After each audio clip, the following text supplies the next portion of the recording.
gone down a rabbit hole once of this type of, stuff that it got to a point where I became so paranoid. Like I literally thought the police was gonna come to my door, like that deep, like because of what I was saying. And it Did got you to watch it that in point. 1.25 speed or not? Oh my gosh.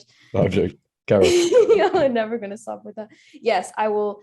Yeah, but as I was saying, yeah, like those rabbit holes, if it's those types of rabbit holes, I think you guys know what I mean. It's you start to get really paranoid and you feel like derealization, like where I'm, like what is this world, are they after us? Like it just gets so negative and so scary. I don't know how to explain it. The thing is, right, and this is just the truth, our brains aren't that much different from caveman brains. Like they haven't progressed that much. So we weren't designed to deal with what we're even doing right now. Our brains just aren't designed to do that. So it's no wonder we're seeing the increase of anxiety, paranoia in people because our brains just can't handle it. And I only think in future that maybe actually benefit future generations because over time, brains just might evolve and they'll be like more able to deal with it.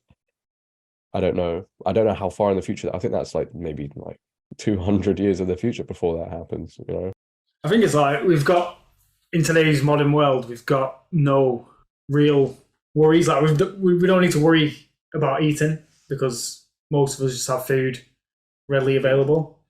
We don't have to worry about being attacked by large predators because we've all got like shelters and pretty secure. So what's happening is we're trying to find worry through the internet, and then that's like triggering our anxieties. Whereas before, our anxieties would be used to try and find food or to try and escape dangers. Yeah. I actually think our lives are so good now. We only have time to worry about what isn't good, and then that just creates a whole myriad of situations that really don't even exist. Like all the situations we have in our minds right now, we're overthinking, probably aren't even going to happen. Alyssa's probably worried about the police coming through the door. It's just not going to happen. Like, so I think that's what social media does, if I'm honest. Yeah, because when I went down that rabbit hole, I went into like kind of a state of paranoia, but then actually I got out of it and I realized, no, think realistically about this thing. And then it kind of helped. But yeah, you guys are right. Especially when this is the thing I always say all the time. Why does it seems like all these things are happening in the West mainly, and then you look at the other world, but kind of like you were saying, it's just our struggles are different, and why we see people creating problems out of nothing, because it's like they want something to latch on to. Maybe they feel like they can't be, what's the word I'm looking for? They need to, like that experiment with the mice. It's like if you put them in like the most ideal environments, they'll get each other. Like they need to feel some sense of anxiety or like fighting something. Yeah, I think you guys get it. Yeah. Yeah, I think the worst thing a parent can do now today is hand a kid a phone like very early on, because I think that also like separates the parent from the child, because I don't think parents raise kids like they used to.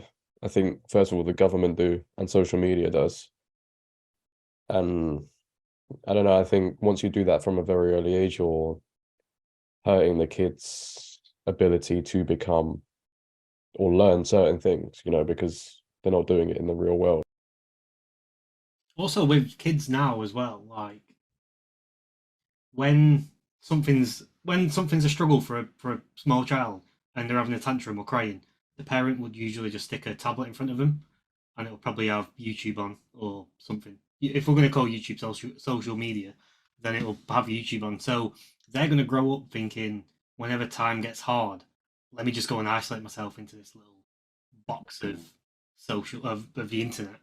Every time there's a certain struggle or they don't get what they want, they're just going to isolate themselves away from the real world more. And that's going to be like hardwired into the brain because they've been doing it since they were 2 or 3 years old. And that's the next generation of kids that are coming up. So that's like when we want to talk about the future of social media and the impact.